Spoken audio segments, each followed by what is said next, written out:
พอดีบัวเงินเห็นFC คอมเมนต์มาหลายเนาะเกี่ยวกับการใส่รถไถนาเดินตามเนาะว่าเป็นยังบัวเงินคือบ่ลองใส่บ่ลองเฮ็ดแบบนั่งขับและก็แบบบ่ได้ย่างหรือว่าเดินตามนะเนาะมันเมื่อยขาก็แม่นอยู่พี่น้องมื้อนี้เบิดมื้อนะพี่น้องเอ้ยไล่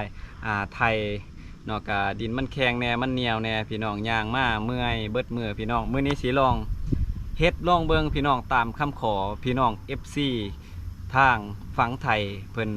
แนะนำเขามาพี่น้องเกี่ยวกับการใส่รถไถนาเดินตามแผ่นน้อยๆจังซี่เนาะก็ประมาณ15นี่แหละ